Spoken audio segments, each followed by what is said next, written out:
How to Win, a Book for Girls, is a first-wave feminist novelette written by Frances E. Willard in 1886. In this novelette, she advises young girls on how to best live their lives in intellectual, economic, and personal realms. Willard was directly provoked to write this book because another popular book of the age had completely failed to address women.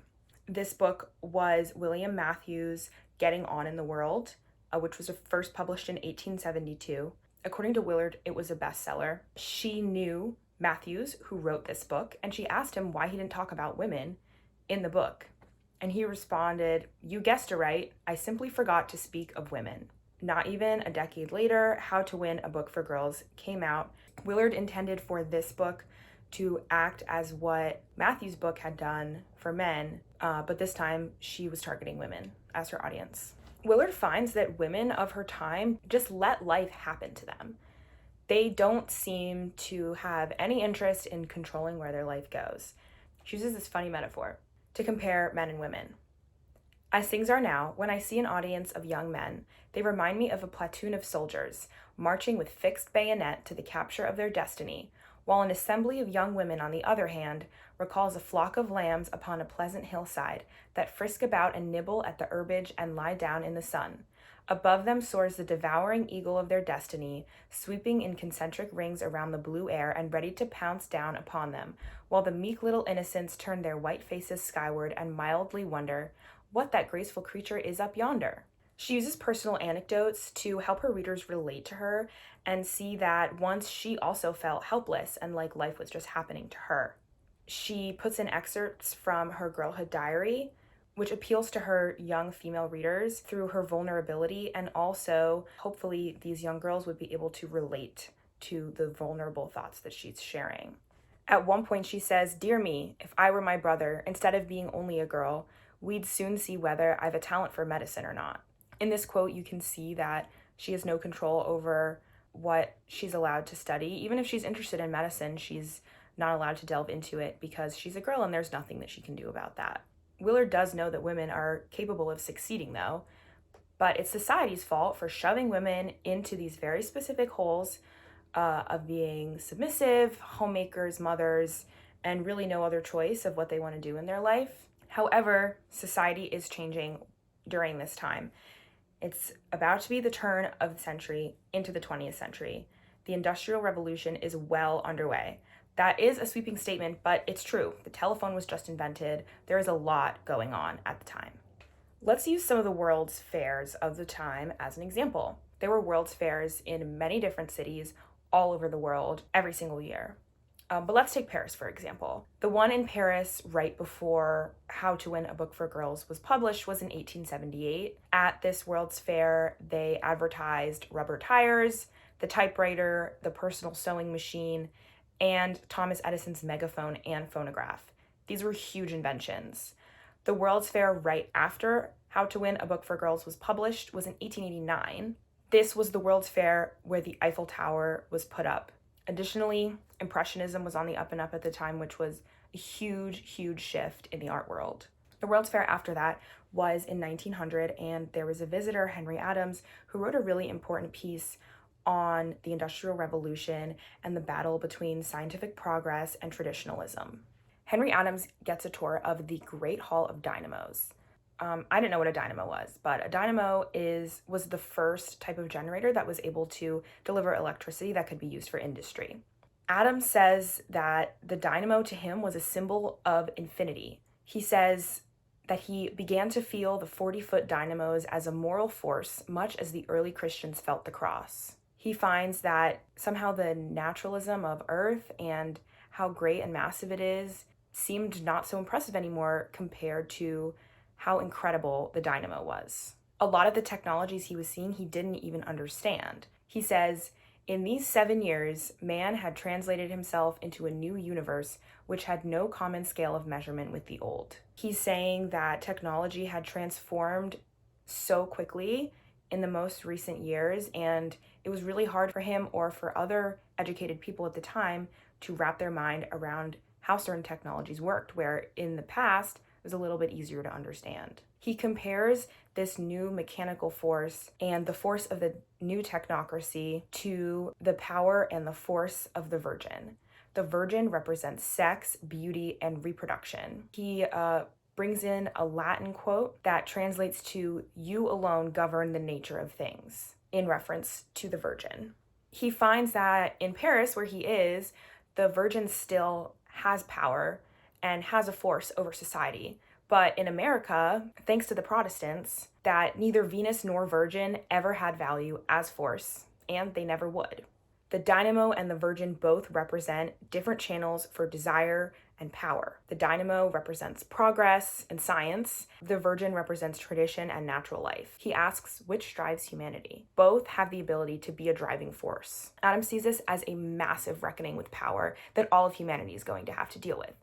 But Frances Willard sees this as an opportunity for women to step in. Willard is writing 14 years earlier than Adams, but this change in society has already started to happen, well before she was even writing. As Adams says, an American Venus would never dare exist. This power of the Venus is not possible to channel in America. So how are women supposed to get power then? Willard thinks that women should step into the power of the dynamo. At the moment, women don't have this power yet. Willard says, "We have no place in the workbox and portfolio of today, no place in the great humming hive of the land we live in. Women are going to step into the dynamo by providing for themselves in their own careers. Women should take notes from men, stop daydreaming, have a resolute aim at life. Let interesting things snag at your conscience and learn about them." She knows that women have the ability and the resources to succeed, but society just won't let them do it. It's been this way for a while. There has been recent progress for women, as she knows someone who attends university, but it's not all the way there, and women still have to submit to men in many ways. She knows that women will be able to succeed someday. By stepping into Henry Adams' power of the dynamo, they can co-opt that power sooner rather than later. There are two ways that women should lean into this opportunity of obtaining power: economic power and social power.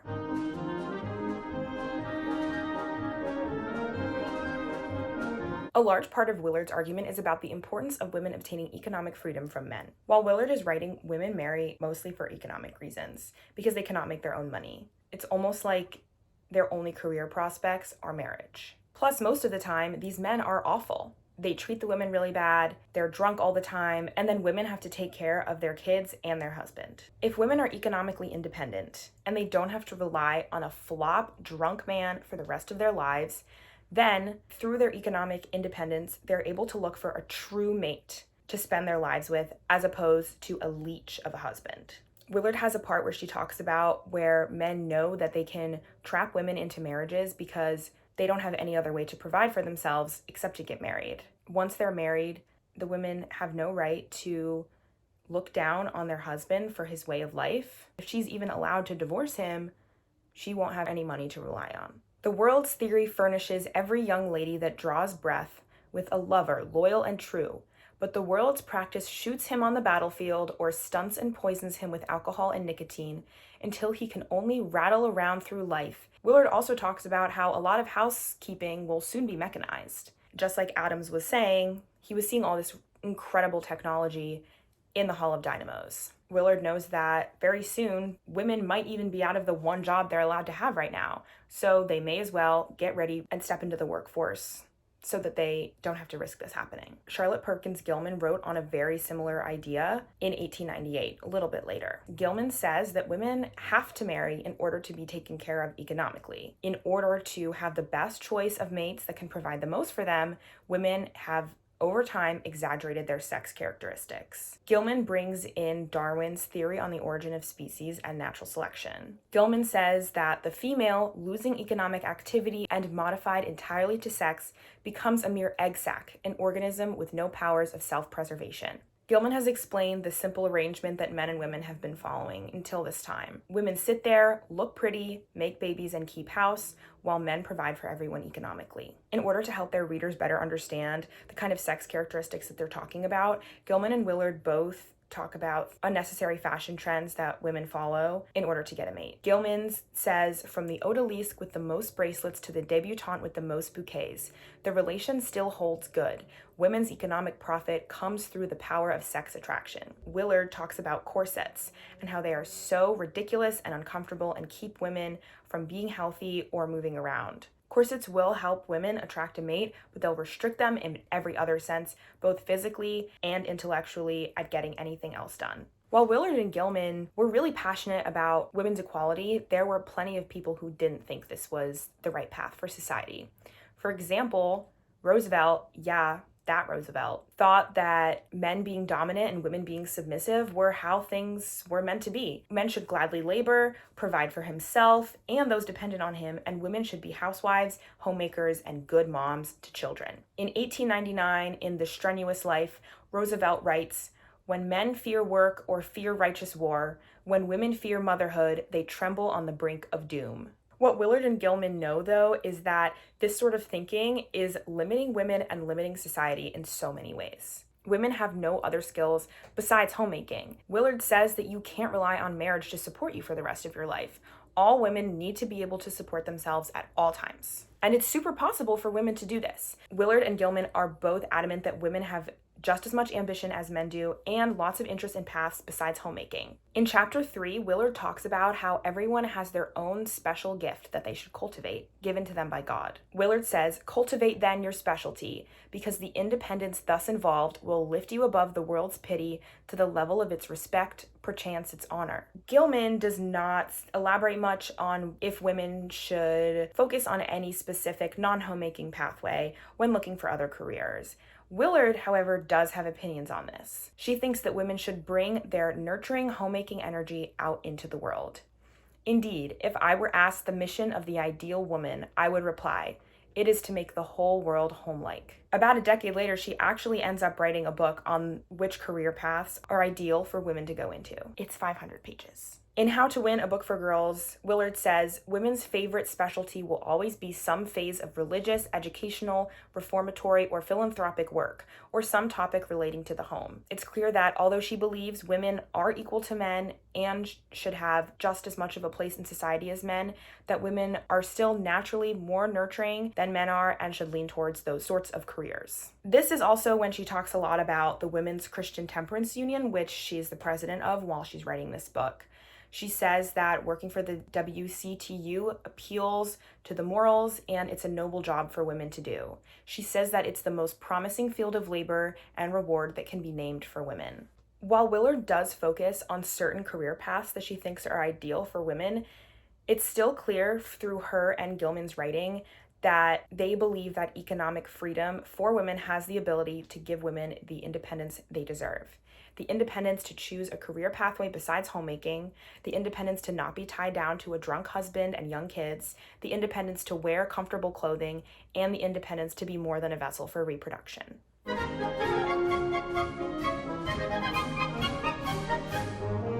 Economic power is only one piece of the puzzle, though. Women need their voices heard too. Willard is a big believer in this, and so is Elizabeth Cady Stanton. Both women emphasize that women are individuals in every right. They should be able to and deserve to be free thinkers. However, remember, Willard still believes that women are naturally more nurturing and encourages them to still follow this sort of nurturing path. In Stanton's 1892, The Solitude of Self, she writes that the strongest reason for giving women all the opportunities is the solitude and personal responsibility of her own individual life. We enter this world alone and we will leave it alone, so we must know how to spend our time while we're here alone too. A woman having her own individual life has many components. For example, in the church, Willard appeals to religious readers by talking about her experiences in the church. She says that women should always speak and pray in church and make their voices heard. She tells a story of some women that were speaking up at church that she really respected and admired. Why were they thus at home in the Lord's house? Because they were made to feel at home in girlhood. Their pleasant voices had always been welcome in the circle of prayer. They had been coveted witnesses for Christ since the day they joined the church. The other ladies who sat by in silence were just as good women and potentially just as gifted, but they lacked the sense of liberty and the sanctuary education. She continues to appeal to any religious readers by mentioning that the Bible presents many powerful and important women, and any church leaders who read the Bible otherwise are just using the scripture to reflect their own beliefs. Another place that women should have independence is at the ballot box. Stanton says, "Why would we presume that women want men to represent them at the ballot box and vote for them? Can women not do that themselves?" Stanton says, "To deny political equality is to rob the ostracized of all self-respect." When talking about voting, Willard brings in another story from her girlhood diary to appeal to young readers. Willard is having a conversation with her younger sister. "Wouldn't you like to vote as well as Oliver? Don't you and I love the country just as well as he? And doesn't the country need our ballots?"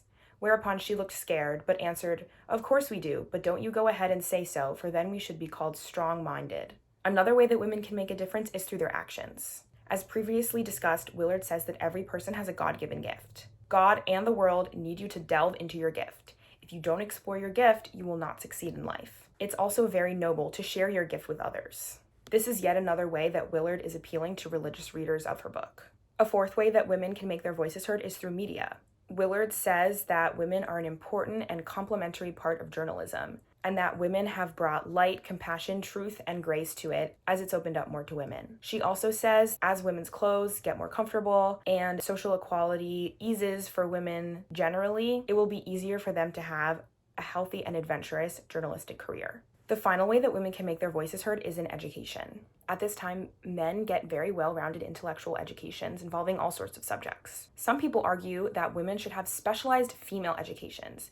For example, Catherine Beecher, in 1841, writes a treatise on domestic economy. She has an idea for specialized institutions for young girls where they would learn domestic employments. They would also obtain an intellectual education, but that would be only a secondary object. Stanton and Willard don't agree with this. Stanton fully thinks this is ridiculous. Men get well-rounded educations and go on to become professional cooks, bakers, and launderers, milliners, and dressmakers. But no one is saying that they should go to specialized schools because they choose these career paths that also happen to be more traditional women's roles when women do them at home. Stanton questions her reader.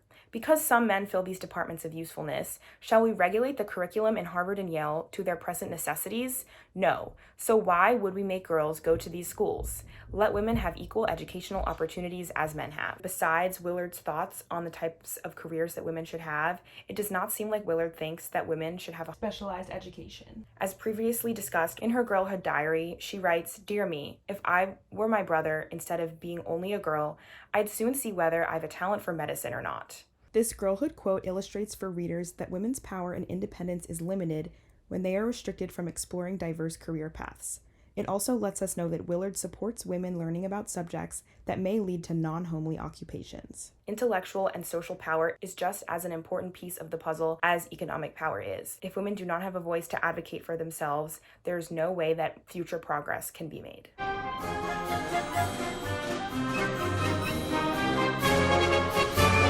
In How to Win a Book for Girls, Willard responds to the debate of the time surrounding the Industrial Revolution. Progress and technology versus tradition in economic and social contexts is something that a lot of people are grappling with. Willard responds with a sort of compromise wrapped in progressive feminist language. While she truly believes that women should be able to support themselves and have a public voice, she still believes that women are naturally more caring beings who would serve best in nurturing roles. This tangentially traditional message, delivered using feminist language, fits Willard's audience well. The young women who this book is targeted to, who may have feminist inclinations already, can feel like revolutionary self-starters while entering spheres that use similar skills that homemaking does. Now let's be clear. Women, especially married women at this time, were not likely to have careers or hold a job at all. That's why Willard's encouragement for women to enter nurturing professions is completely appropriate. She's not asking them to strive to be physical laborers. Entering the workforce as a secretary, which involved recent scientific developments, or a maid, had an air of traditionalism that many women may have preferred to stay in while making the massive leap of holding a job at all. How to Win a Book for Girls acts as a happy medium for feminists of the late 19th century. Using Willard's advice, young girls are able to step into society as Willard's ideal woman, someone who makes her own money and speaks her mind while maintaining a semblance of society's preferred femininity.